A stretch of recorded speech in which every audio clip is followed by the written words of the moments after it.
Livro Quincas Berro d'Água. Capítulo 1. Quincas Berro d'Água era o desgosto da família, a vergonha. Para eles, Quincas era apenas um bêbado azarado, mas já para seus amigos, Quincas era muito invejado e respeitado. Quincas Berro d'Água mergulha no mar da Bahia, dessa vez para sempre. Não há clareza sobre sua morte, local e lacunas diversas. Mas com a sua morte já havia acontecido faz tempo, se não física, pelo menos moral. A família acreditava que sua morte foi matinal e tranquila, sem testemunhas. Já a crença dos amigos é que ele estava bêbado e se afoga no mar. Capítulo 2. A tese de sua família era que após a sua morte, voltara a ser aquele antigo e respeitável Joaquim Soares da Cunha. Naquela manhã, um santeiro chegou à casa da família Barreto e comunicou para a filha Wanda e ao genro Leonardo. Após dar a notícia, avisou que uma mulher tinha um importante assunto a tratar com Quincas. Ele tinha prometido à mulher certas ervas difíceis de encontrar. A porta do quarto, no alto da escada, encontrava-se aberta. A mulher entra no quarto, procurando por Quincas, e já estava ele morto em cima da cama. Capítulo 3. Wanda foi olhar o cadáver no quarto. Imóvel caiu no braço do homem chorando, morrendo de tristeza. O cadáver de Quincas era um cadáver pouco apresentável. Sem respeito, cachaceiro, debochado, sem lar, sem família, sem flores e sem rezas. Para a família tudo terminara, aquela mancha de dignidade da família.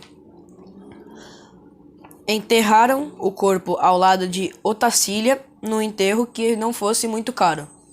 Quincas se perguntava, o que faziam ali? Acreditava que voltaria e estaria um pouco entre os seus confortos, de volta a uma casa honesta, reintegrando em sua respeitabilidade.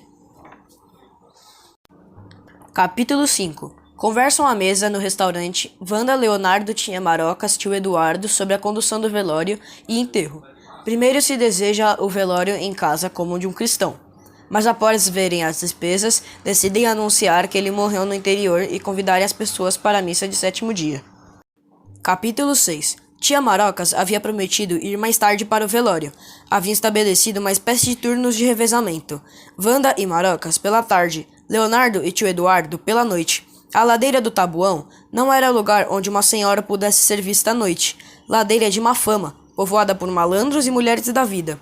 No dia seguinte, a família toda se reuniu para o enterro de Quincas. Wanda entrou sozinha para ficar a sós com o pai. Homens da empresa funerária haviam feito um bom trabalho.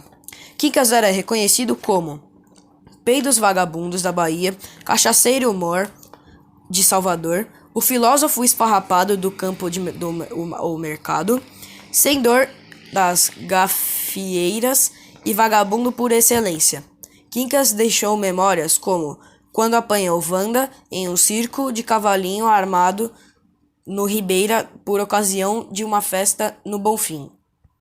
Capítulo 7. Efeitos da notícia da morte de Quincas em Salvador e adjacências, choros sentidos, lembrança do nome dado às prostitutas que não vão trabalhar em função do nome do luto. Conta-se a história de seu apelido, Quincas Berro d'Água, que se deu numa manhã no mercado do seu Lopes. Cliente fiel havia conquistado o direito de se servir sem a ajuda do seu empregado. Avistou uma garrafa límpida de cachaça, colocou no copo e cuspiu para limpar a boca e virou de uma vez com um grito, de água! Havia ele bebido água pensando ser cachaça. Daí veio o apelido Quincas Berro d'Água. Capítulo 8. Recepção e reação da notícia da morte de Quincas dos melhores amigos, Curió, Nego Pastinha, Cabo Martim e Pé de Vento.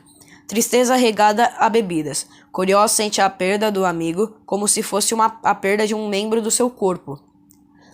As pessoas começam a beber fora do horário habitual. Não é todo dia que se perdia um Quincas Berro d'Água. Capítulo 9. Ao chegar ao quarto de Quincas, Negro falava atrás de todos sorrindo por cima, e Pão tinha forças para tirar ele dali de dentro do quarto. Tia Marocas estava se perguntando por que não tirava o Malclito das ruas ao invés do Quincas. Curió teve sua infância em um asilo. Wanda colocou silêncio na sala e tirou quatro vagabundos para um canto do quarto. Amizade de morto não é amizade. Capítulo 10. Eduardo tinha que ir para casa e voltaria mais tarde. Então, deixou um dinheiro para os vagabundos para comprarem sanduíches e bebidas e foi embora. Depois de comprarem tudo isso, eles decidiram buscar mais assentos e mais comida, porque Quincas merecia um enterro digno. Quando terminaram, os amigos começaram a rezar para seu amigo e depois tiraram as roupas dele, colocaram cachaça para ele se sentir mais aliviado e foi embora com ele. Capítulo 11. Os 5 amigos foram nas ruas do Pelourinho para encontrar Quitéria do Olho Arregalado. Não havia sinal dela. Toda a vizinhança estava em luto, até quando se encontraram, os 4 disseram que Quincas estava vivo e que essa história dele estar morto é uma farsa. Então, eles foram no bar do Cazuza, que era um pouco frequentado, para comprar cachaça e se deparam com um monte de maconheiros e assim começaram a brigar. Com o grupo de Quincas saindo vitorioso, o bar fica de pernas pro ar e então ele foi embora e foi engolido por uma tempestade que levou para baixo o mar, mas antes, algumas palavras foram ouvidas. Capítulo 12.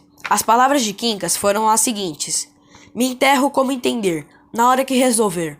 Podem guardar o caixão para melhor ocasião. Não vou deixar me prender, em cova vaza no chão. E o resto nós não conseguimos saber.